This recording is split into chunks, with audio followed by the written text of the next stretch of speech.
계속해서 광주 전남권 뉴스입니다. 국민의힘 윤석열 후보가 복합 쇼핑몰을 광주에 유치하겠다고 한 발언과 관련해 민주당과 국민의힘 간의 공방이 이어지고 있습니다. 민주당은 반대한 적이 없다며 윤 후보 발언이 허위라고 주장했고 국민의힘은 공개적인 토론을 제안했습니다. 보도에 이성각 기자입니다. 복합 쇼핑몰 유치 발언은 윤석열 후보의 광주 집중 유세에서 나왔습니다. 호남의 민주당 일당 독점 정치 문제점을 지적하면서 시민들이 원하는 복합 쇼핑몰을 민주당이 막고 있다는 주장입니다. 시민이 원하는데 정치인이 무슨 자격으로 이런 쇼핑몰 하나 들어오는 거를 막을 권리가 있습니까? 안 됩니다, 이거. 대전에 가보시고 대구로 가보십시오. 왜 광주만 없습니까? 민주당이 전통시장에 가서 대기업 복합 쇼핑몰을 유치하겠다는 건 모렴치라고 비판하자 국민의힘 이준석 대표는 윤 후보의 광주 쇼핑몰 유치 공약은 즉흥적인 것이 아니라 정책 검토를 마친 것이라며 민주당의 TV토론을 제안했습니다. 논란이 이어지자 민주당 광주시당은 유치를 반대한 바 없고 지금 찬성과 반대를 논하기보단 코로나19로 고통받는 소상공인 지원 방안을 논의할 때라고 반박했습니다. 또 국민의힘 토론 제안에 대해서도 사실상 거부 입장을 밝혔습니다. 복합 쇼핑몰에 대한 토론보다는 우선 그런 소상공인들과 자영업자들을 어떻게 여야가 초당적으로 지원할 것인가라고 하는 논의가 저는 우선이다라고 생각을 하고. 정의당 광주시당도 쇼핑몰 유치 여론이 높다는 이유로 윤 후보가 공약으로 내놓은 건 책임 있는 자세가 아니라며 정의당과 토론하자고 제안했습니다. 복합 쇼핑몰 유치 공약을 놓고 공방이 가열되면서 광주 지역 대선 쟁점으로 부상하고 있습니다. KBS 뉴스 이성각입니다. 어제 광주와 전남에서 코로나19 신규 확진자 4,580명이 발생하며 또 역대 최다를 기록했습니다. 광주에서는 동구사회복지시설과 남구 의료기관에서 확진자가 추가되며 2,669명이 확진됐습니다. 전남은 나주와 구례, 요양병원 등에서 감염이 이어지면서 신규 확진자 1,911명이 나왔습니다. 지난해 6월에 발생한 광주학동 재개발구역 참사와 관련해서 서울시가 어제 원청사인 현대산업개발을 상대로 청문을 진행했습니다. 서울시는 청문 결과를 토대로 조만간 영업 정지 수위를 결정할 예정인데요. 시민사회단체는 서울시를 찾아가 가장 강력한 처벌을 촉구했습니다. 최혜진 기자입니다. 지난해 6월 발생한 학동 재개발구역 철거 건물 붕괴 사고. 서울시가 원청사인 현대산업개발을 상대로 행정처분에 앞서 사실 조사를 위한 청문을 진행했습니다. 하도급 철거업체인 한솔기업에 대해서는 서울시 영등포구가 청문을 맡았습니다. 광주시 동구가 건설안전기본법에 따라 영업정지 처분을 요청한 지 5달 만입니다. 현대산업개발은 부실시공과 하도급 업체 관리 의무 미이행, 한솔기업은 부실시공과 하도급 제한 위반 여부가 청문 대상입니다. 현대산업개발 측은 책임 여부를 성실하게 소명하겠다는 입장을 밝혔고 한솔기업 측은 불법 하도급 의혹 등을 부인한 것으로 전해졌습니다. 시행령에 따른 영업정지 처분은 최장 8개월까지 가능합니다. 통상 청문 이후 행정처분 결정까지 한 달 정도 걸립니다. 시민대책위원회는 서울시를 찾아가 관계자를 면담하고 강력한 처벌을 요청했습니다.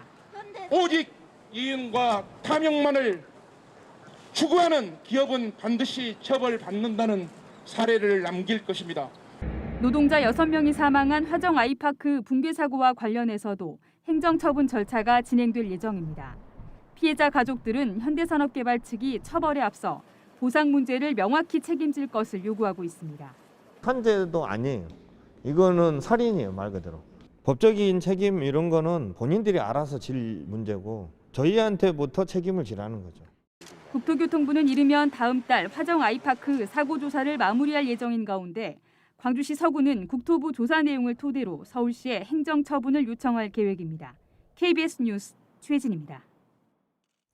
호반건설에서 특혜성 납품 계약을 따낸 혐의로 재판에 넘겨진 이용섭 광주시장의 동생이 징역 1년 6개월을 선고받았습니다. 광주지법 형사구단독 김드혜 판사는 특가법상 알선 수재 혐의로 기소된 66살 이모 씨에게 징역 1년 6개월을 선고했습니다. 재판부는 이 씨가 시장 출마 예정자의 친동생이라는 점을 내세워서 광주시정을 부정한 이득을 취하는 수단으로 전락시키고 공무원의 직무 수행에 대한 신뢰를 훼손했다며 양형 이유를 밝혔습니다. 이 씨는 호반건설 측에 광주시 민간공원 특례 사업에 대한 편의 제공을 제한하고 133억 원 상당의 철근을 납품해 4억 2천여만 원의 이득을 취한 혐의로 기소됐습니다. 에너지 분야 특성화대학인 한국에너지공대가 나주 혁신도시에 캠퍼스를 마련하고 다음 달 개교를 앞두고 있습니다. 1단계 캠퍼스 공사와 학생 선발, 교수진 임용 모두 순조롭게 진행되고 있습니다. 유승용 기자의 보도입니다. 한국에너지공대 강이동 공사가 막바지입니다. 개교 핵심 시설로 실습실과 스튜디오 등이 포함된 5천여 제곱미터 규모입니다. 이달 중 내부 공사까지 마치면 임시 사용 승인을 받을 예정입니다. 바로 옆에는 풋살장과 테니스장 등 체육시설도 완공을 앞두고 있습니다. 학생 전원이 기숙사 생활을 하는데 부영 리조트 골프태를 리모델링한 시설도 신입생 맞이 준비를 마쳤습니다. 미래 리더들이 여기서 잘 교육을 받고 그 학생들이 이제 여기에서 정착해서 좋은 기업도 만들고 고용도 창출하고 지역사회에 기여하는 이런 쪽으로 저희가 방향을 잡고 있어요. 한국에너지공대 첫 신입생 모집 경쟁률은 수시 24대 1, 정시는 95대 1이 넘었습니다. 지난주 정시 모집 합격자까지 발표해 학생 100명 선발도 마쳤습니다. 학생들은 이미 사전 수업에도 참여하며 정식 개교를 기다리고 있습니다. 에너지 그리고 혁신 등의 주제로 교수님들께서 강의를 해주셨는데요. 매우 참신하고 또 색다른 내용들이 여러 나와 즐겁게 수업에 참여할 수 있었으며 매우 뜻깊은 경험이 되었던 것 같아요. 에너지공대는 앞서 에너지 신소재와 인공지능 등 5개 중점 분야를 중심으로 교수진 49명을 임용했습니다. 교수진을 올해 안에 60명, 2025년 편제 완성 시에는 100명으로 늘려 에너지 특화 선도대학으로 입지를 다져나갈 계획입니다. KBS 뉴스 유승용입니다.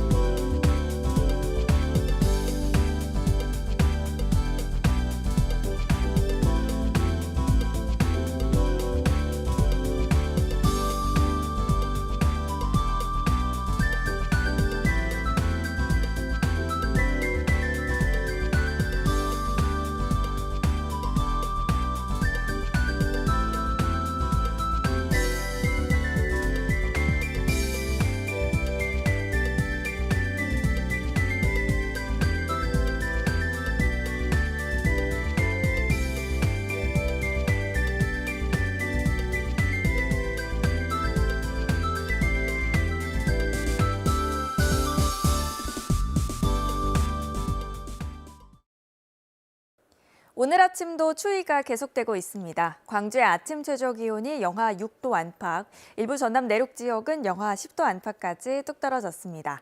다행히도 낮부터는 기온이 일시적으로 오르면서 내일까지 큰 추위 없겠고요. 일요일에 다시 추워지겠습니다. 오늘 대체로 맑다가 오후부터 차차 구름이 많아지겠고 밤에 전남 남해안 지역부터 눈이나 비가 내리겠습니다. 내일 새벽부터 오전까지는 대부분 지역에 내리겠는데요. 예상 적설은 1cm 안팎, 비로 내린다면 5mm 미만으로 양이 많진 않겠습니다. 여수와 순천, 광양은 23일째 건조주의보가 발효 중입니다. 불씨관리 계속해서 잘 하셔야겠습니다. 다음 자세한 지역별 날씨입니다. 오늘 아침도 대부분 지역이 영하 5도 아래로 뚝 떨어지면서 춥게 시작했는데요. 낮 최고 기온은 담양과 화순 10도까지 올라 일교차가 크게 벌어지겠습니다. 여수의 낮 최고 기온 8도로 대부분 지역이 어제보다 5에서 10도가량 높겠습니다.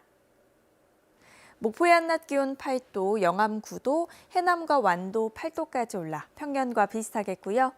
신안을 비롯한 그 외 도서 지역은 6에서 9도로 비교적 포근하겠습니다. 바다의 물결은 전해상에서 비교적 잔잔하겠습니다. 모레 다시 서해상에서 눈구름대가 발달하면서 대부분의 광주 전남 지역에 새벽부터 오후 사이에 눈이 내리겠습니다. 날씨였습니다. 5살 조카를 때려 숨지게 한 혐의를 받는 40대 고모가 구속됐습니다. 전남경찰청은 지난 14일 저녁 장흥의 한 아파트에서 조카를 때려 숨지게 한 혐의로 41살 이모 씨에 대해 신청한 구속영장이 발부됐다고 밝혔습니다.